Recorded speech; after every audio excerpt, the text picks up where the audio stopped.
ስልክ ግዙልኝ አይፎን ምን ሰባ ነው ምን ሰበን ነው ምናምን አለ። እኔ ብዙም ስለ ስልክ ብዛት አላውቅምና እሱ እንድትገዙልኝ እፈልጋለሁ ነው ያለው፣ ቃል በቃል ማለት ነው። እኔ በጣም ነው የደነገጥኩት በሰዓቱ።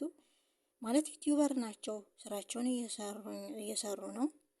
ሰላም ሰላም፣ ውድና የተከበራችሁ ውድ ቤተሰቦቼ እንዴት ናችሁ? ደህና ናችሁ ወይ? እኔ ያለው በጣም ደህና ነኝ።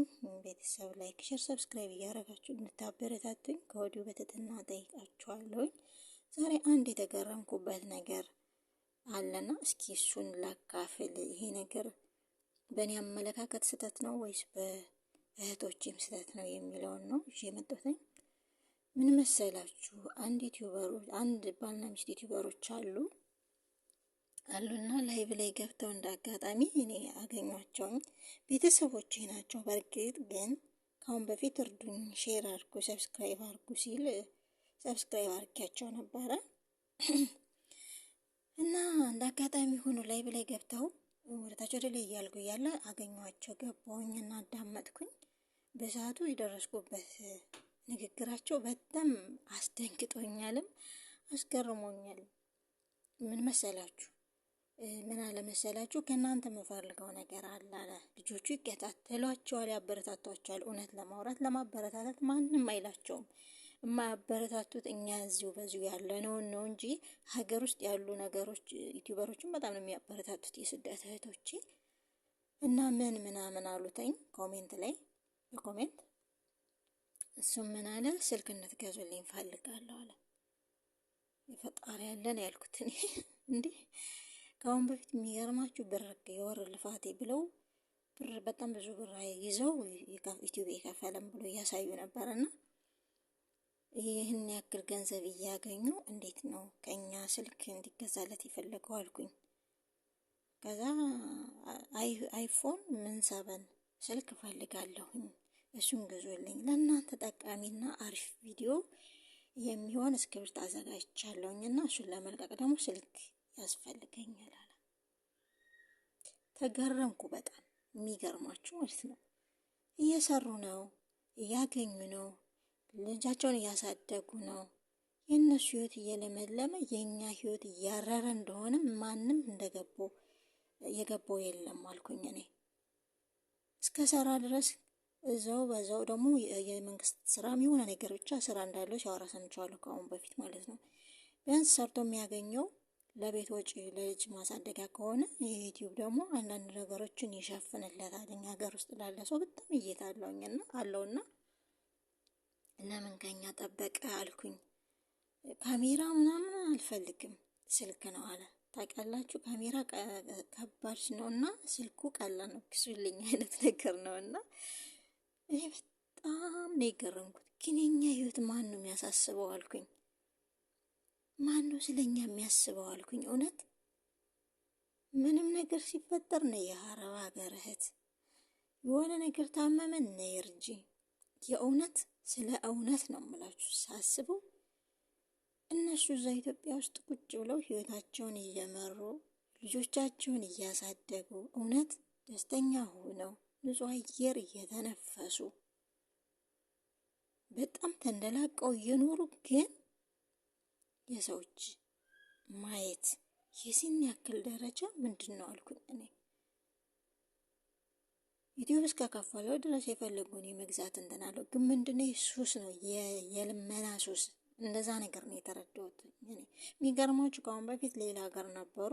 ነገር ግን በዛው ያንኑ ቀን አዲስ አበባ ቤት ተከራይተን ብለው በጣም የሚያምር ቤት የሚያምር ሶፋ ነው ቁጭ ብለው ቪዲዮ ሲሰሩ እንትን ላይ ብለው ቁጭ ብለው ሲያወሩ የነበረውና እኛ እኮ ይችን ኑሮ አልኖርናትም አልኩኝ።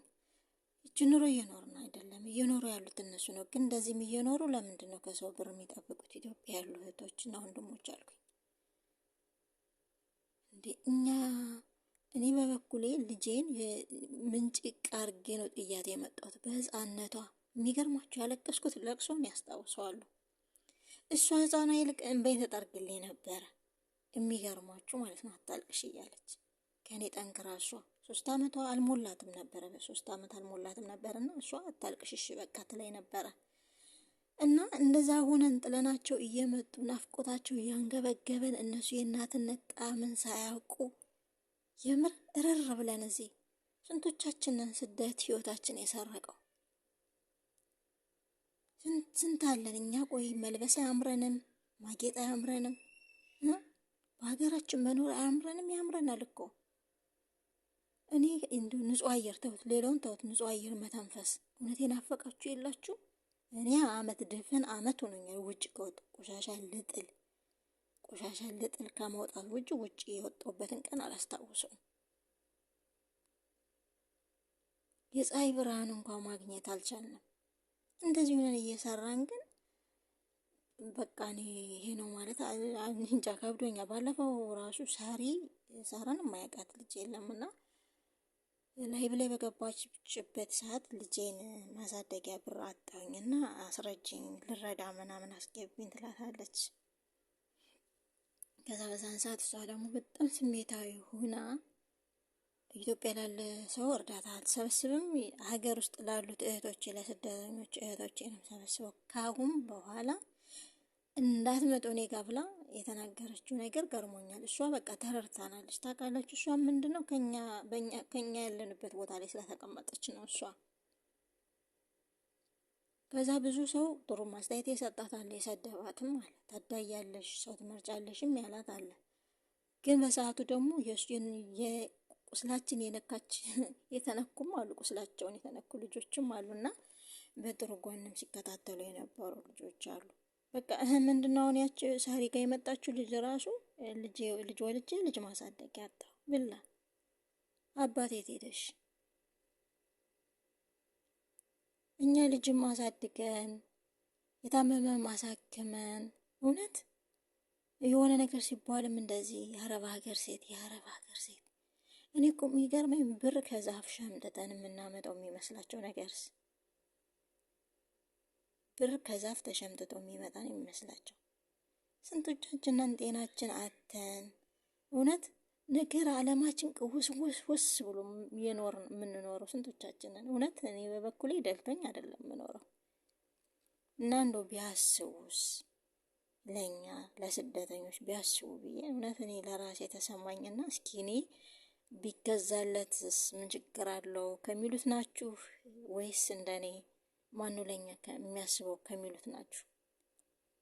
ኮሜንት ላይ አስተያየታችሁን ስጡኝ። በቀጣይ ቪዲዮ ደግሞ በሌላ ተመልሼ እመጣለሁ። እስከዛው ድረስ ቸር ቆዩልኝ። አመሰግናለሁ። ባይ ባይ።